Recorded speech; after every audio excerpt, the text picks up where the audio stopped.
Hello hello बच्चों, welcome back in the class. और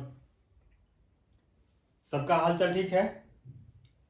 okay, सो आज का टॉपिक लेते हैं क्लास 11 केमिस्ट्री एंड हम पढ़ रहे हैं एटॉमिक स्ट्रक्चर और यू कैन से स्ट्रक्चर ऑफ एटम्स।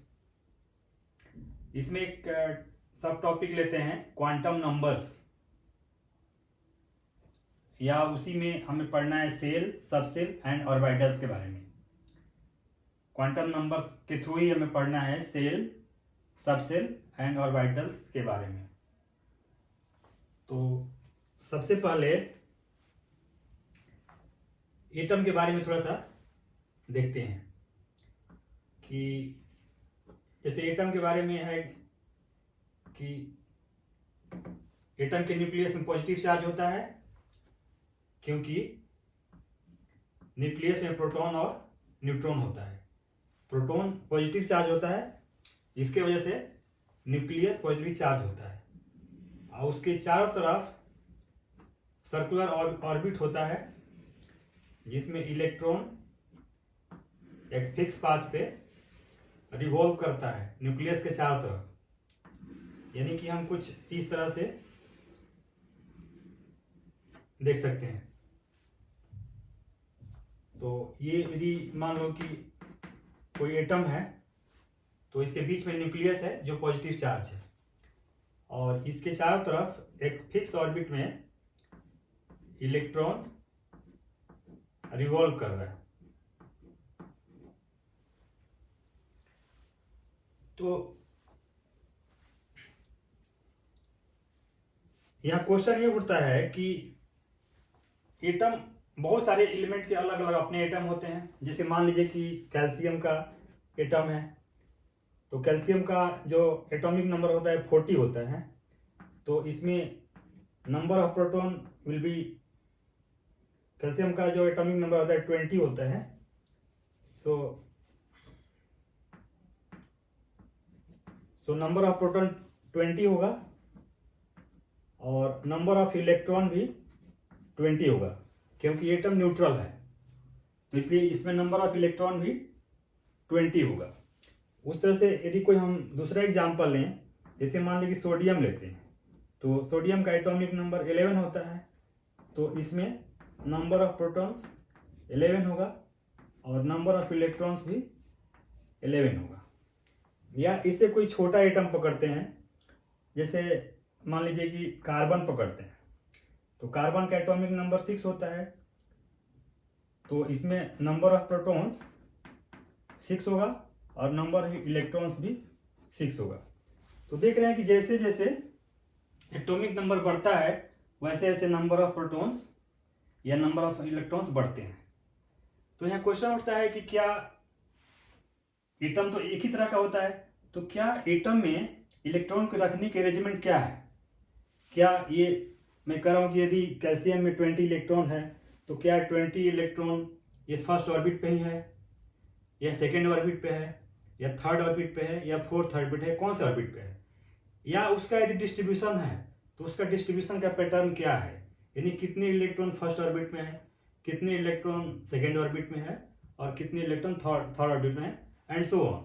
तो इस तरह से हमें बिना क्वांटम नंबर्स के या बिना सेल, सबसेल और ऑर्बिटल के पढ़े ये पता नहीं चलता है कि इलेक्ट्रॉन्स का अरेंजमेंट। इतना तो पता है कि न्यूक्लियस के अंदर प्रोटॉन और न्यूट्रॉन होता है, लेकिन इलेक्ट्रॉन्स के बारे में पता नहीं चलता है कि इलेक्ट्रॉन्स का अरेंजमेंट किस तरह से है। तो इस इलेक्ट्रॉन्स को अरेंजमेंट को जानने के लिए हमें क्वांटम नंबर्स को पढ़ना पड़ेगा।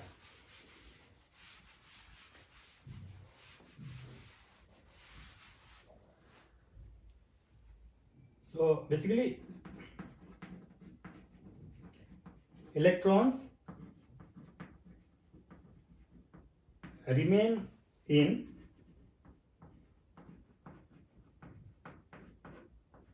orbitals. Electrons remain in orbitals, यानी इलेक्ट्रॉन ऑर्बिटल में रहता है, और एक ऑर्बिटल में and one orbital can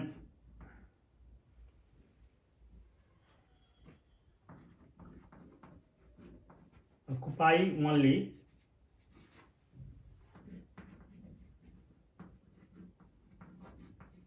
two electrons, और एक ऑर्बिटल्स में सिर्फ 2 इलेक्ट्रॉन रह सकता है विथ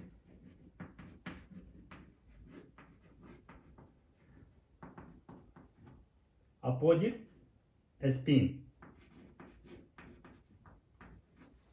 जैसे कि मान लीजिए कि ये कोई ऑर्बिटल है, तो इसमें सिर्फ 2 इलेक्ट्रॉन रह सकता है, और दोनों का इलेक्ट्रॉन का जो स्पिन होगा वो अपोजिट होगा। यदि मान लीजिए कि एक इलेक्ट्रॉन यदि अप साइड में है तो दूसरा इलेक्ट्रॉन डाउन साइड में होगा। एंड दिस इज द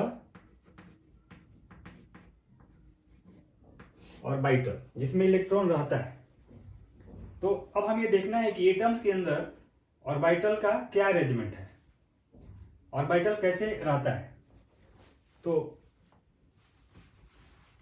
उस ऑर्बिटल को समझने के लिए, जानने के लिए क्वांटम नंबर्स की जरूरत पड़ती है। ऑर्बिटल को जानने के लिए, क्योंकि ऑर्बिटल्स के अंदर इलेक्ट्रॉन रहता है और एक ऑर्बिटल में सिर्फ 2 इलेक्ट्रॉन रह सकते हैं, वो भी अपोजिट स्पिन में रहते हैं। तो ऑर्बिटल्स को जानने के लिए कि उसका साइज क्या है या उसका एनर्जी क्या है, तो ये जानने के लिए हमें क्वांटम नंबर्स को पढ़ना पड़ेगा। सो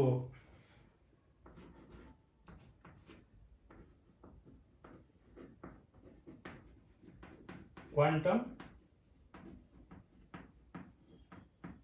numbers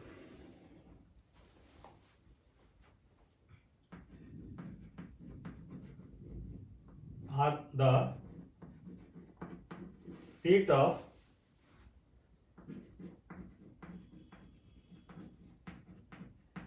four numbers which tells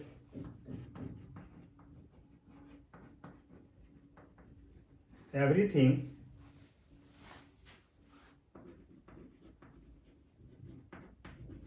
about the orbitals and a spin of electrons on its own axis. Quantum numbers are the set of 4 numbers which tells everything about the orbitals and a spin of electrons on its own axis, like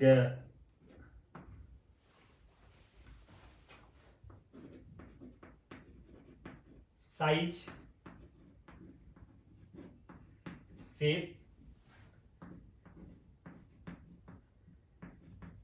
orientation, orientation को हम direction भी बोलते हैं,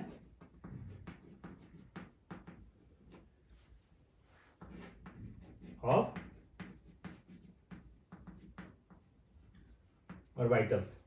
यानी quantum number से हम किसी भी क्वांटम नंबर के हेल्प से हम ऑर्बिटल्स के साइज का पता लगा सकते हैं, उसके शेप का पता लगा सकते हैं, किस शेप का ऑर्बिटल होता है, उस ऑर्बिटल का साइज क्या है और उसका ओरिएंटेशन क्या है, यानी कि उसका डायरेक्शन क्या है। तो क्वांटम नंबर के हेल्प से हम सेल के बारे में, सबसेल के बारे में, ऑर्बिटल्स के बारे में, और एक लास्ट क्वांटम नंबर है that is called spin quantum number, तो उसके थ्रू हम स्पिन ऑफ इलेक्ट्रॉन्स का भी पता लगा लेंगे। तो देखते हैं अब क्वांटम्स कितने तरह के होते हैं।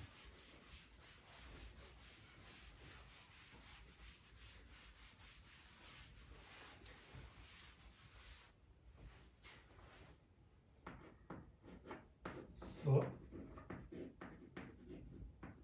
types of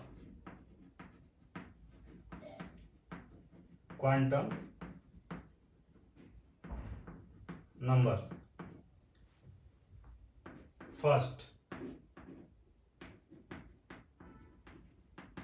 principal quantum number, जिसको हम स्मॉल एन से इंडिकेट करते हैं। दूसरा होता है एजीमुथल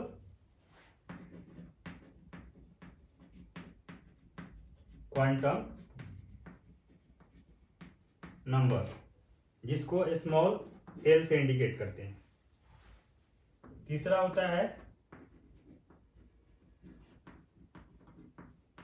मैग्नेटिक क्वांटम नंबर, जिसको स्मॉल एम से इंडिकेट करते हैं। और चौथा होता है स्पिन क्वांटम नंबर, जिसको एम एस और एस से भी इंडिकेट करते हैं। तो ये चार तरह के क्वांटम नंबर होते हैं। पहला प्रिंसिपल क्वांटम नंबर, दूसरा एजीमुथल क्वांटम नंबर्स, तीसरा मैग्नेटिक क्वांटम नंबर और चौथा spin quantum number. Principal quantum number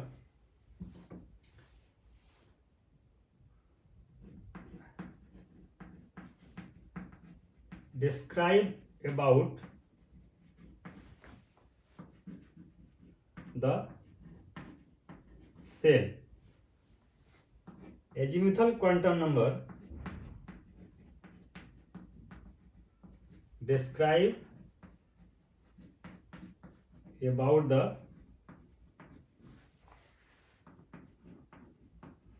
subcell. And third quantum number that is magnetic quantum number, जिसको हम स्मॉल एम से इंडिकेट करते हैं, डिस्क्राइब अबाउट द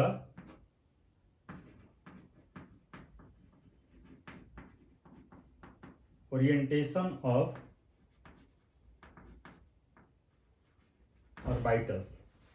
और जो लास्ट क्वांटम नंबर है that is spin quantum number,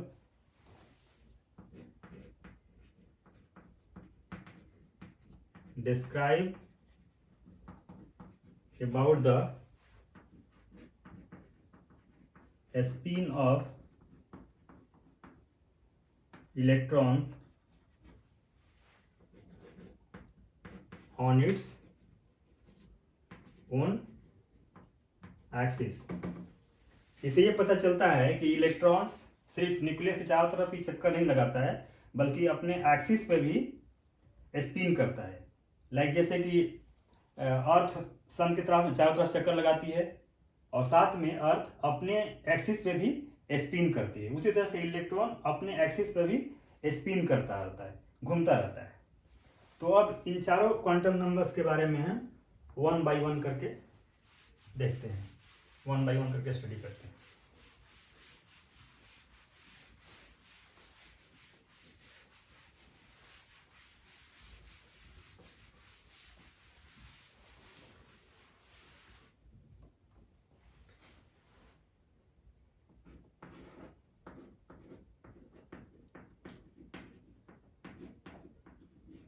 principle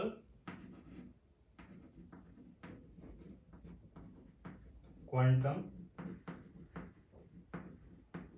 number, जिसको हम स्मॉल एन से डिनोट करते हैं। तो पहले एटम का हम एक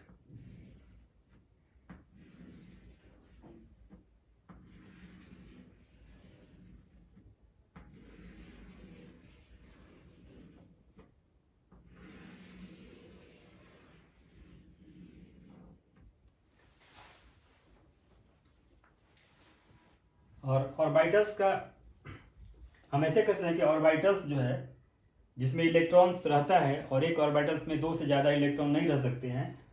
तो ऑर्बिटल्स जो है, जैसे यदि ये ऑर्बिटल्स है तो ये ऑर्बिटल एक सेल के अंदर रहता है। ऑर्बिटल्स एक सेल के अंदर रहता है और सेल जो है, ऑर्बिटल सबसेल के अंदर रहता है और सबसेल एक सेल के अंदर रहता है और सेल जो है एटम के अंदर होता है। तो इसको ऐसा समझ सकते हैं कि यदि ऑर्बिटल्स, यदि एक कमरा है, यदि एक ऑर्बिटल्स यदि एक रूम है तो ये है subshell. Subshell is like flat, जिस फ्लैट में बहुत सारे ऑर्बिटल होते हैं। और नेक्स्ट है सेल, और सेल को आप कह सकते हैं फ्लोर। जैसे एक फ्लोर पे बहुत सारे फ्लैट होते हैं, उसी तरह से एक सेल में बहुत सारे सबसेल होते हैं।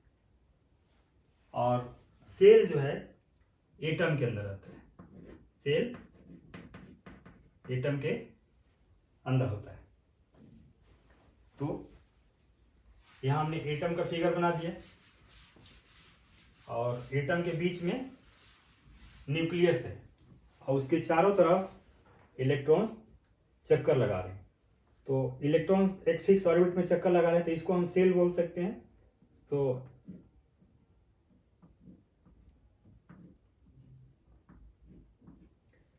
न्यूक्लियस के बाहर ये मान लीजिए कि ये फर्स्ट सेल हुआ, ये सेकेंड सेल है, ये थर्ड सेल है और ये फोर्थ सेल है।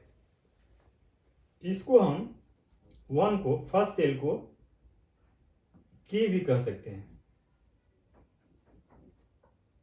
इसको के एल, सेकेंड को एम, फर्स्ट को के, सेकेंड को एल, थर्ड को एम और फोर्थ को एन। तो इस तरह से देख रहे हैं कि जैसे जैसे न्यूक्लियस से बाहर की तरफ जाएंगे तो सेल का साइज बढ़ता जाता है। तो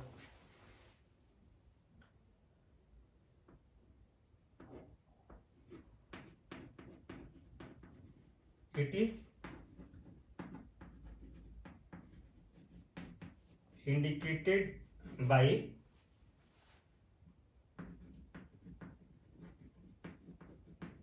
numbers 1, 2, 3, 4, 5 dot dot n and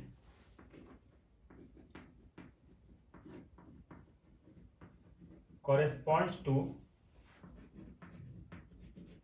cell K, L, M, N like this। यानी कि हम ये कहें कि यदि प्रिंसिपल क्वांटम नंबर 1 होगा तो उसको हम कहेंगे के सेल, यदि प्रिंसिपल क्वांटम नंबर 2 होगा तो उसको बोलेंगे एल सेल, यदि प्रिंसिपल क्वांटम नंबर 3 होगा तो उसको बोलेंगे एम सेल, लाइक दिस।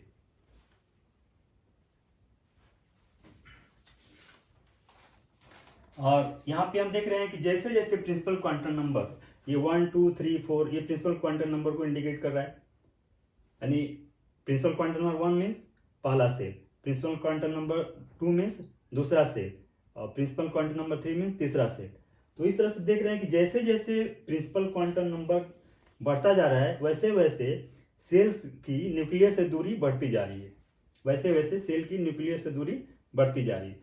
और जैसे जैसे सेल की न्यूक्लियस दूरी बढ़ती जाएगी उस सेल की एनर्जी भी बढ़ती जाएगी, उस सेल की एनर्जी भी बढ़ती जाएगी।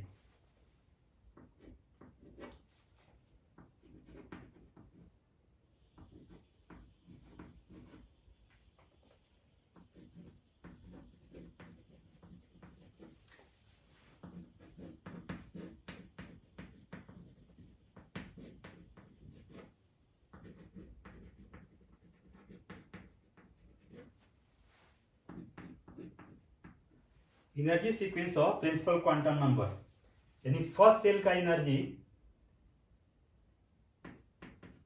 इफ n इक्वल 1, तो फर्स्ट सेल की एनर्जी कम होती है सेकेंड सेल की, और सेकेंड सेल की एनर्जी कम होती है थर्ड से, और थर्ड की कम होती है फोर्थ से, और फोर्थ की कम होती है फिफ्थ से, लाइक दिस। यानी कि जैसे जैसे न्यूक्लियस हम आगे बढ़ते जाते हैं सेल की एनर्जी बढ़ती जाती है।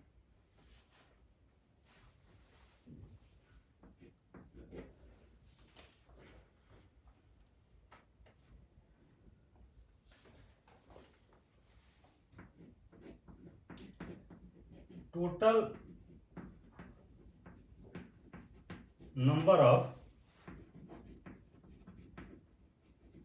इलेक्ट्रॉन्स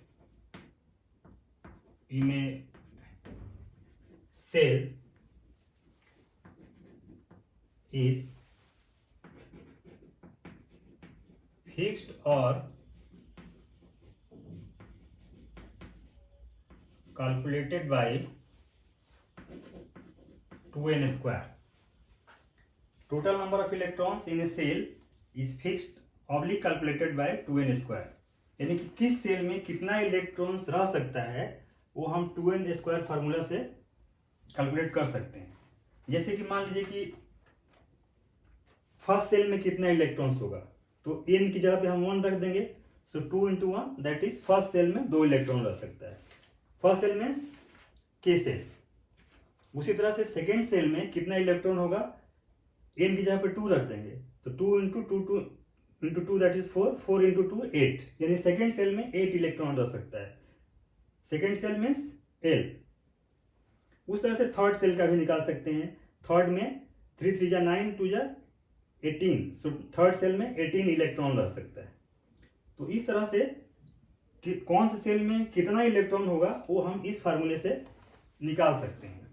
और जो प्रिंसिपल क्वांटम नंबर का करस्पॉन्डिंग सेल यहाँ पे हमने लिख रखा है कि यदि प्रिंसिपल क्वांटम नंबर 1 होगा तो उसका करस्पॉन्डिंग सेल के होगा, यदि प्रिंसिपल क्वांटम नंबर 2 होगा तो उसका करस्पॉन्डिंग सेल एल होगा, लाइक दिस।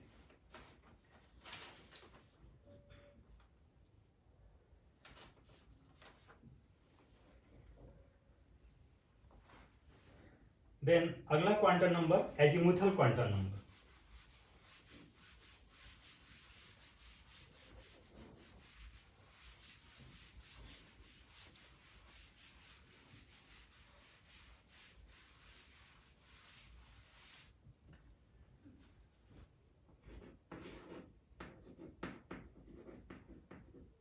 एजीमुथल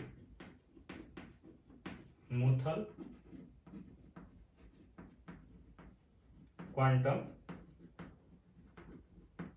नंबर, इसको हम शॉर्ट में एल, स्मॉल एल से इंडिकेट करते हैं। एजीमुथल क्वांटम नंबर को शॉर्ट में एल से इंडिकेट करते हैं। And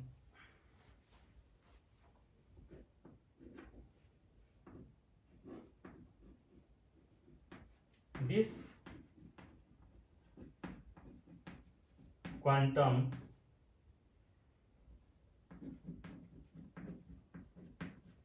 number tells about the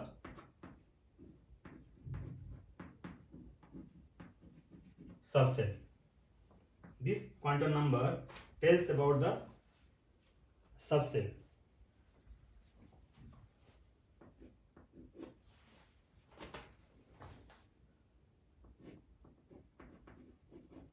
For n value of principal quantum number, L is equal to n minus 1.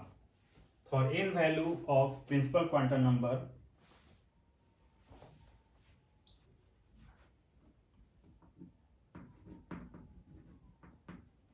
azimuthal quantum number L equal n minus 1.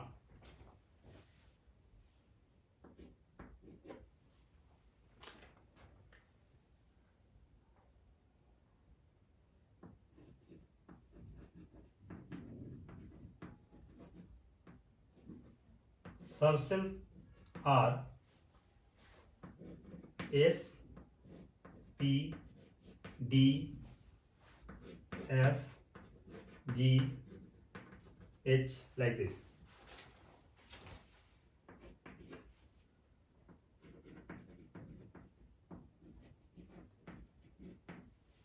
Energy order of subcell. Energy of S subcell is less than P subcell. Energy of P subcell is less than D subcell.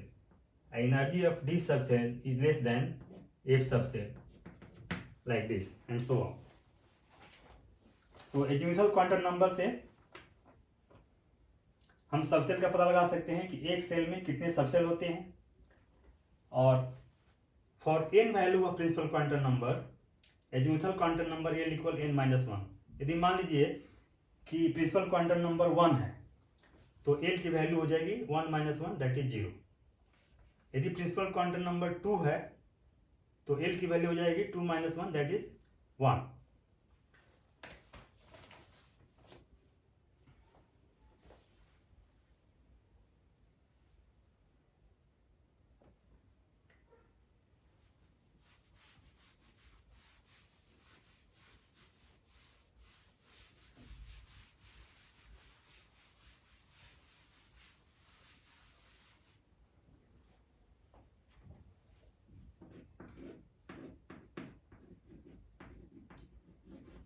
For any value of n, L equal n minus 1. So if n equal 1, L equal 1 minus 1 that is 0. If n equal to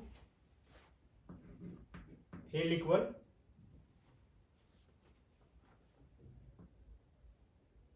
0 and 1.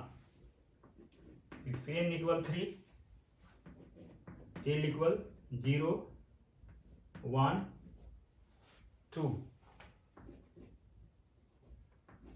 For n equal 4, L equal 0, 1, 2, 3. अब यहाँ पे n equal 1, then L equal 0. 0 means S subcell.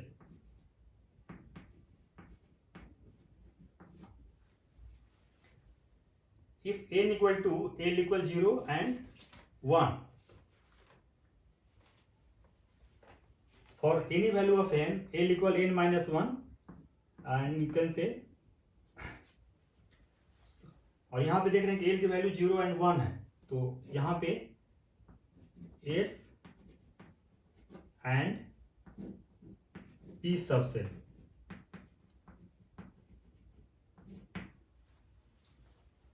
और यहाँ पे n equal n equal 3, then L equal 0, 1, 2. Then यहाँ पे S P D subshell.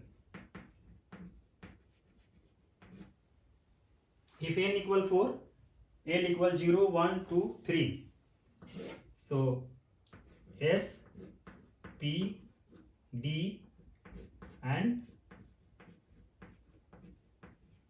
F subset. अब इसको यदि कंक्लूड करें तो हम कह सकते हैं कि यदि प्रिंसिपल क्वांटम नंबर की वैल्यू 1 होगी तो वो पहला सेल होगा. यदि प्रिंसिपल क्वांटम नंबर की वैल्यू 1 होगी तो पहला सेल होगा. उसको हम कह सकते हैं कि के सेल, उसमें सिर्फ एक सबसेल होगा और उस सबसेल का नाम होगा एस सबसेल. यदि प्रिंसिपल क्वांटम नंबर की वैल्यू 2 होगी तो वो होगा एल सेल। और प्रिंसिपल क्वांटम नंबर जो 2 होगा तो उसमें 2 सबसेल पाए जाएंगे और वो सबसेल होगा एस एंड पी सबसेल। यदि प्रिंसिपल क्वांटम नंबर की वैल्यू 3 होगी तो एम सेल होगा और उसमें 3 सबसेल पाए जाएंगे और वो सबसेल होंगे S P D. If N equal 4 means principal quantum number की वैल्यू 4 होगी तो एन सबसेल होगा, एन सेल होगा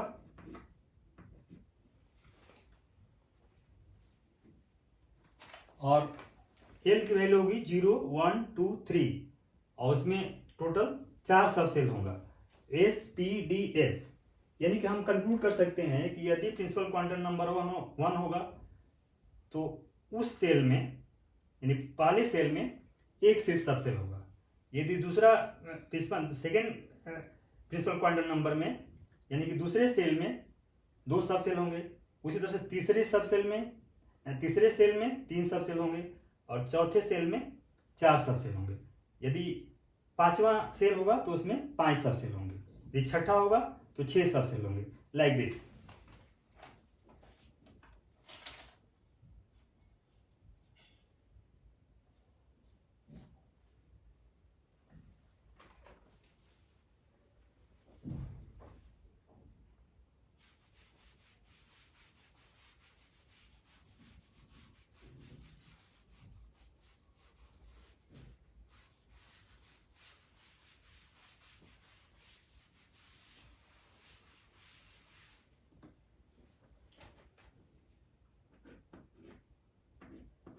Azimuthal quantum number that it tells about the shape of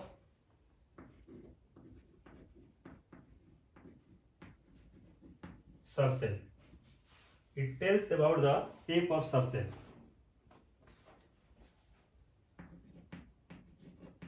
तो सबसेल कौन कौन से हैं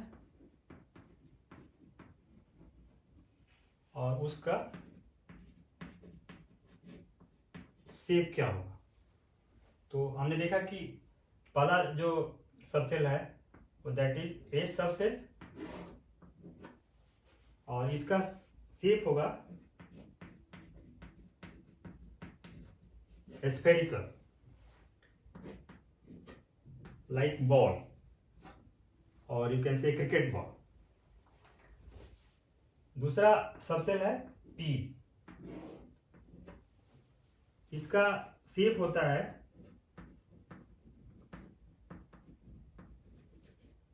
डम्बल शेप।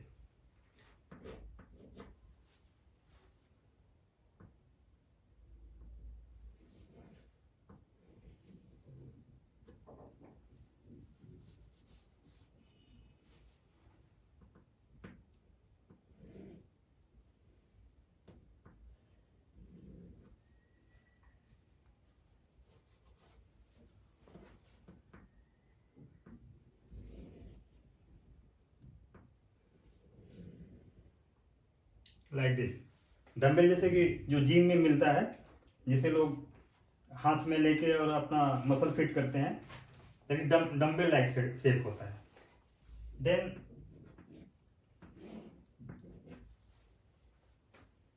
तीसरा सबसेल है डी सबसेल। इसका शेप होता है डबल डम्बल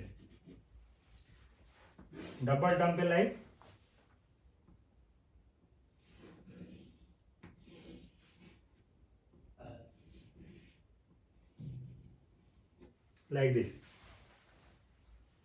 और चौथा सबसेल होता है एफ सबसेल, इसका शेप होता है ट्रिपल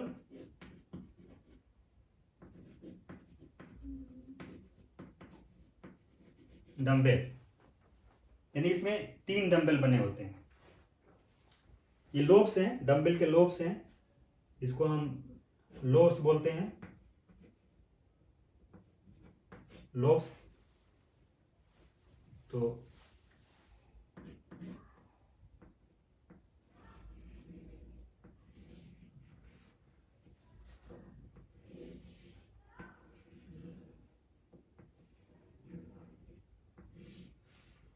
like this. तो azimuthal quantum number tells about the shape of subcell. तो हमने देखा कि शेप ऑफ सबसेल में ए सबसेल का शेप स्फेरिकल होता है, ये स्फेरिकल शेप का है। टी सबसेल डम्बल शेप का होता है, जो जिम में डम्बल मिलता है उस शेप का होता है। D subshell double dumbbell shape का होता है, उसमें 2 डम्बल लगे होते हैं, और एफ में ट्रिपल डम्बल यानी 3 डम्बल लगे होते हैं।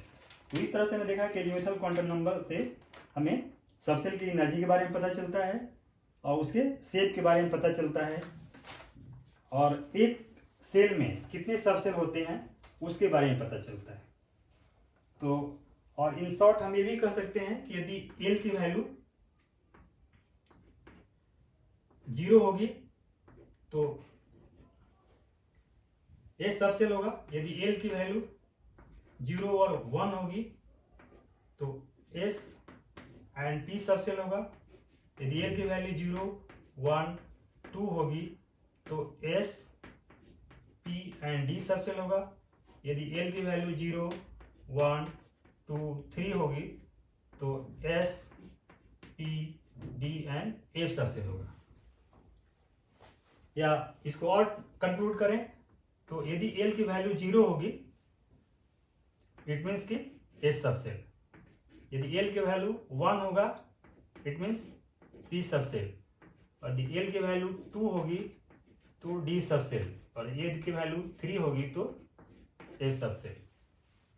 ऐसे भी इसको कंक्लूड कर सकते हैं। देन अगला क्वांटम नंबर है magnetic quantum number.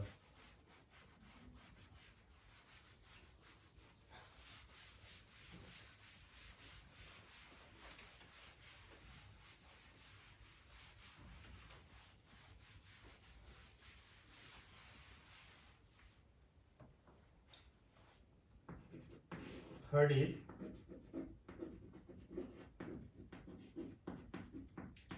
magnetic quantum number को स्मॉल m से इंडिकेट करते हैं।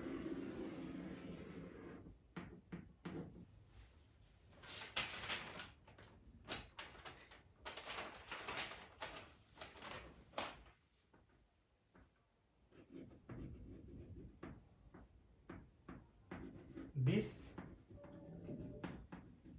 quantum number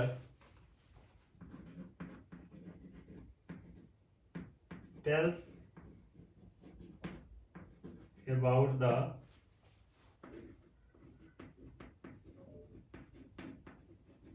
orientation को कहते हैं direction of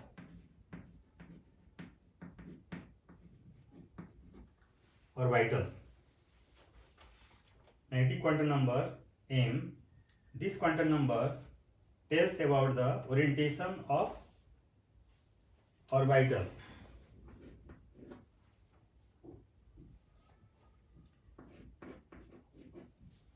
For any value of L,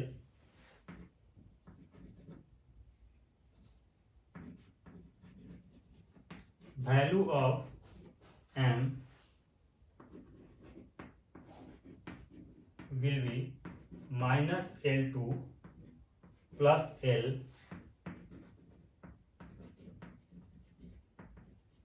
including 0। यदि कोई वैल्यू L की है तो m की वैल्यू माइनस L से प्लस L होगी और उसमें 0 भी इंक्लूड होगा, उसमें 0 भी इंक्लूड होगा। जैसे for S subshell L equal 0, so m will be 0. For P subcell L equal 0, then m equal L equal be 1 होगा. For P subcell L equal 1. So M will be -1, 0 and +1.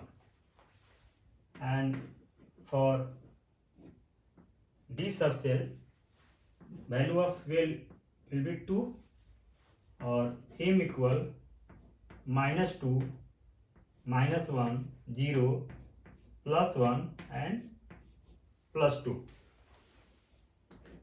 And for F subcell value of L equal 3 or M equal -3, -2, -1, 0, +1, +2 and +3. And this value of M indicates the number of orbitals. Here M equal 0 means 1 orbital. 1 orbital. Here the value of M will be 3, that is -1, 0, +1. So here 3 orbital. For D subcell value of M is total 5, -2, -1, 0, +1, +2. So there are total 5 value of M. So here 5 orbitals. For F subcell value of L equal 3 and value of M is total 7, -3, -2, -1, 0, +1, +2, +3. That is 1, 2, 3, 4, 5, 6, 7. So here there are 7 orbitals. तो यानी हम यहाँ देख रहे हैं कि ए subshell में एक ऑर्बिटल है, पी सबसेल में टोटल 3 ऑर्बिटल्स है, डी सबसेल में टोटल 5 ऑर्बिटल्स हैं, एफ में टोटल 7 ऑर्बिटल्स हैं.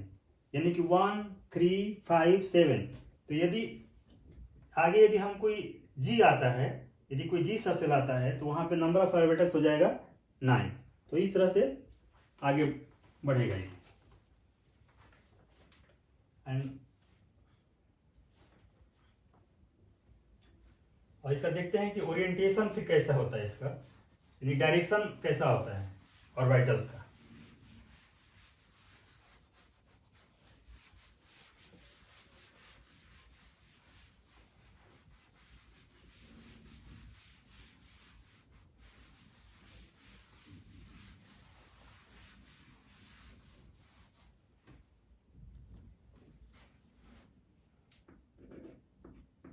Yes.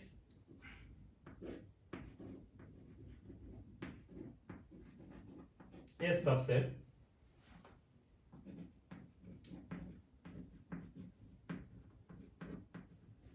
One orbital. तो इस सबसेल का जो ऑर्बिटल होता है वो स्फेरिकल होता है. इस सबसेल का ऑर्बिटल, इस सबसेल में एक ही ऑर्बिटल होता है और वो ऑर्बिटल स्फेरिकल होता है, लाइक क्रिकेट बॉल, और यू कैन से बॉल. और यदि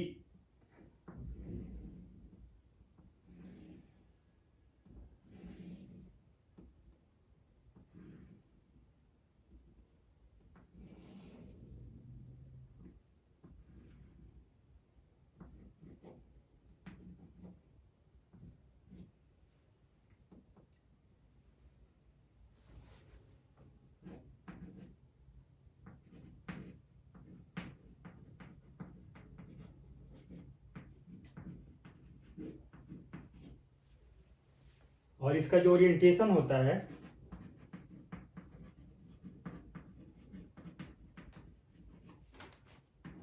इज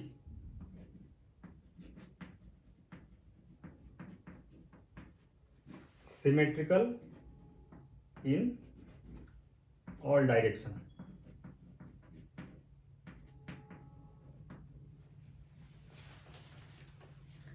देन पी सबसेल में 3 ऑर्बिटल्स होते हैं।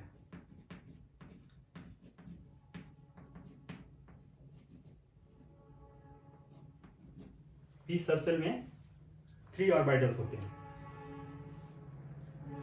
और पी सबसेल जो है वो डम्बल शेप का होता है, या पी ऑर्बिटल डम्बल शेप का होता है और वो 3 ऑर्बिटल्स होते हैं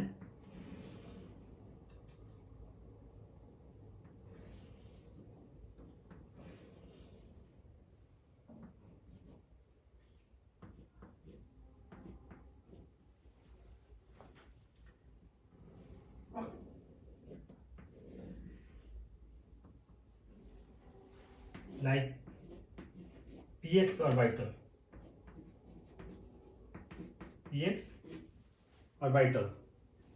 when the overlapping of lobes along x axis, यदि लोब्स का ओवरलैपिंग x एक्सिस के लॉन्ग होगा तो उसको बोलेंगे px orbital.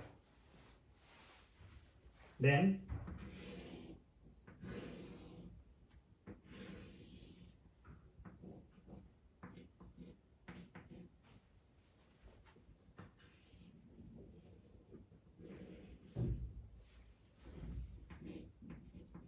py orbital and last is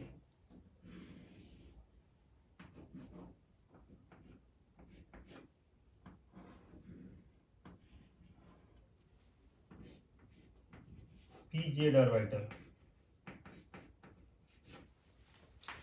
when the overlapping of lobes along x axis is px, when the overlapping of lobes along y axis is py, and when the overlapping of lobes along z axis is the pz orbitals।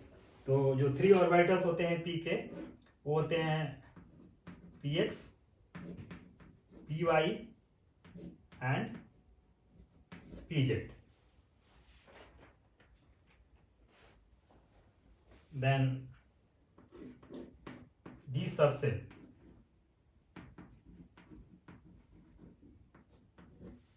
इसको मिटाना पड़ेगा D subshell का overlapping orientation देखने के लिए।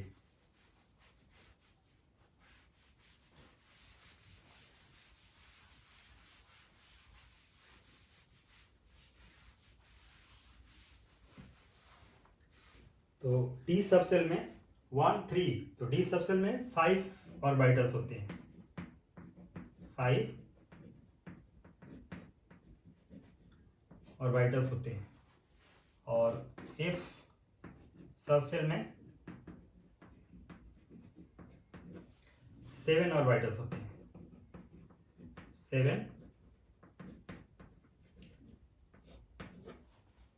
और ये dumbbell shape का होता है, ये डबल डम्बल शेप का होता है और F orbitals triple dumbbell shape का होता है। तो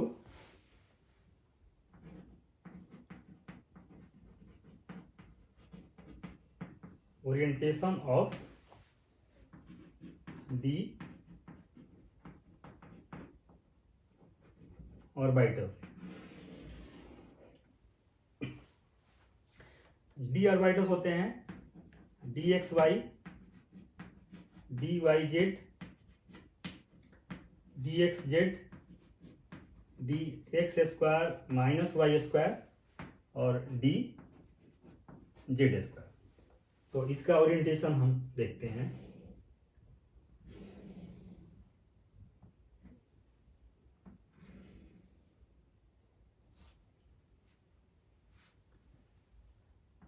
Z X Y, so dxy,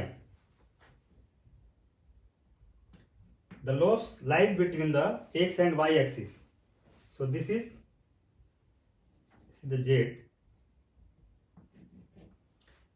the lobes lies between x and y, so x axis ये है, y axis ये है, तो lobes इसके बीच में आएगा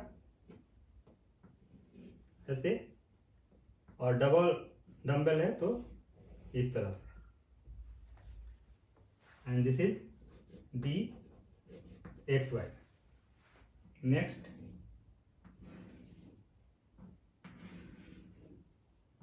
जेड एक्स वाई। नेक्स्ट है D Y Z.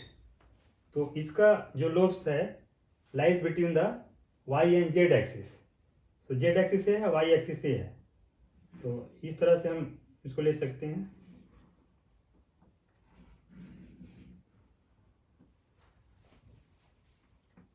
D Y Z. Third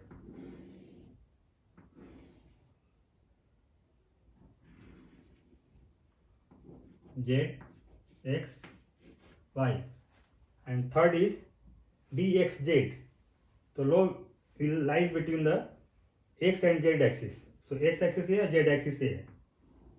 So lobes ऐसे होगा, और डबल डम्बल है तो इस तरह से हो जाएगा। And this is the D X Z.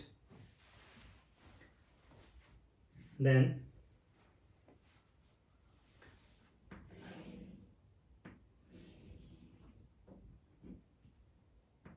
Z X and Y and fourth is D X square Y square. तो उसका lobes will be along, orientation will be along x and y axis. So this is the x axis and this will be the y axis, and this will be the dx square minus y square.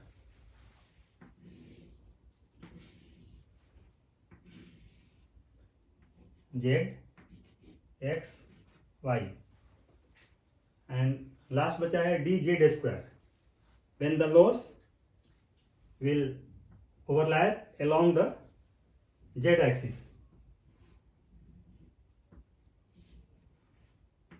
और जो दूसरा lobes है वो यहाँ पे सर्कुलरी spin करता है। तो कुछ इस तरह का फिगर बनता है। And this is the D Z square.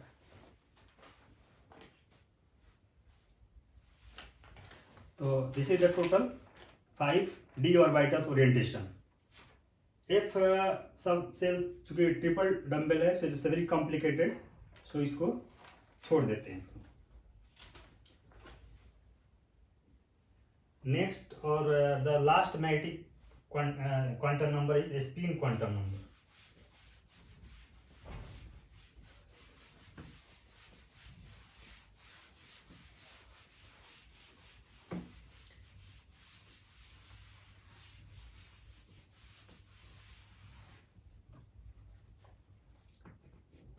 Fourth ही स्पिन क्वांटम नंबर, जिसको ms और s से भी डिनोट करते हैं स्पिन क्वांटम नंबर को।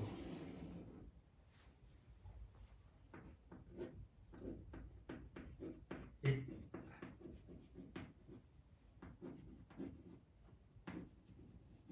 tells about the spin of electrons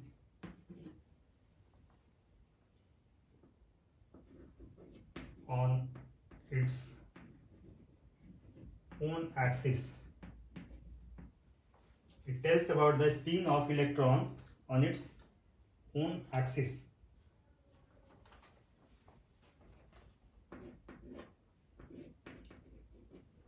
For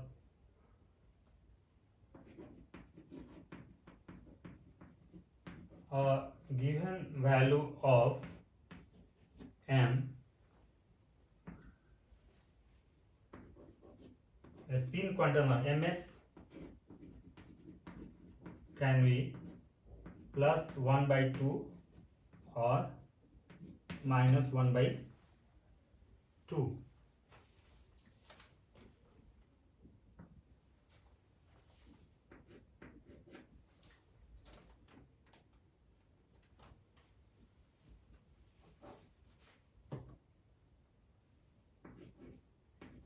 but it may be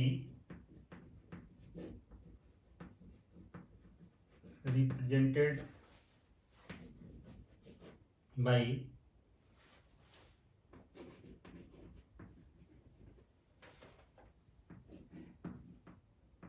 arrow sign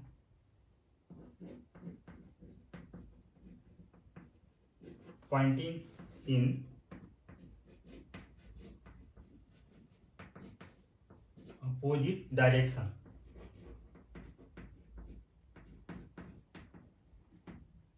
For example, जैसे एक इलेक्ट्रॉन का डायरेक्शन यदि अप साइड है तो दूसरे इलेक्ट्रॉन का डायरेक्शन डाउन साइड में लिख देंगे। यदि हम +1/2 और -1/2 लिखने के बजाय यदि एक इलेक्ट्रॉन का डायरेक्शन अप साइड में है दूसरे का डायरेक्शन हम डाउन साइड करके यानी एरो हेड्स को नीचे की तरफ लिख के दिखा सकते हैं।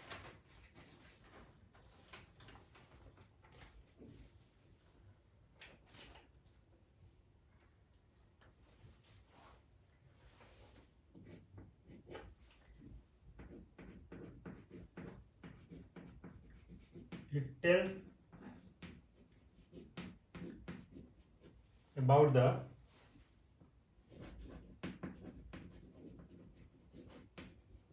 diamagnetic or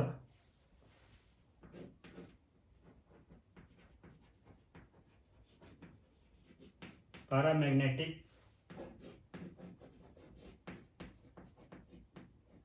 property of substance. Spin quantum number से हम ये पता लगा सकते हैं कि उस सबस्टांस का प्रॉपर्टी डायमैग्नेटिक है या पैरामैग्नेटिक है। यदि ऑर्बिटल्स में दो इलेक्ट्रॉन हैं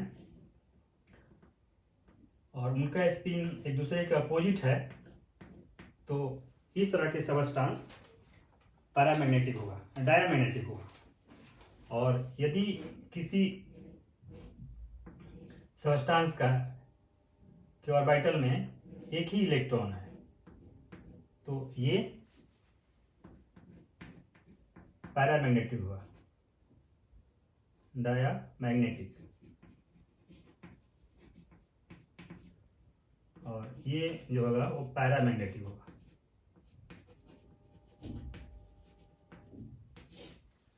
ये डायमैग्नेटिक इसलिए होगा क्योंकि यहाँ दो इलेक्ट्रॉन्स है और दोनों का स्पिन उल्टा है, इसलिए ये ओवरऑल मैग्नेटिक मोमेंट को कैंसिल कर देंगे एक दूसरे को। तो इसलिए यहाँ पे जो प्रॉपर्टी होगा वो डायमैग्नेटिक होगा, यानी कि ये सबस्टांस एक्सटर्नल मैग्नेटिक फोर्स से अट्रैक्ट नहीं होगा।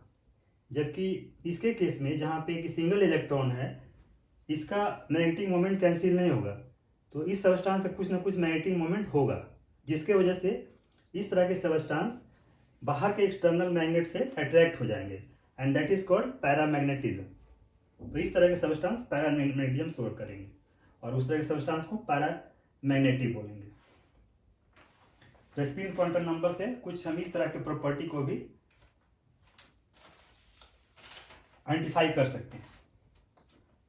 तो आज क्लास में हमने आपको क्वांटम नंबर्स, सेल्स और सबसेल के बारे में बताया। और हम समअप करें तो ऑर्बिटल्स सबसेल के अंदर होता है, सबसेल सेल के अंदर होता है और सेल एटम के अंदर होता है। इलेक्ट्रॉन्स ऑर्बिटल्स के अंदर होता है, ऑर्बिटल्स सबसेल के अंदर होता है और सबसेल सेल के अंदर होता है और सेल एटम के अंदर होता है। तो ये बहुत क्लियर हो गया कि सेल कितने होते हैं और उस सेल में सबसेल कितने होते हैं और उस सबसेल में ऑर्बिटल कितने होते हैं। जब आप पूरा पीछे से वीडियो आप खोल के देखेंगे तो बहुत सब कुछ क्लियर हो जाएगा। तो आज क्लास में इतना ही, बाकी अगली क्लास में ध्यान से देखने और सुनने के लिए थैंक यू वेरी मच।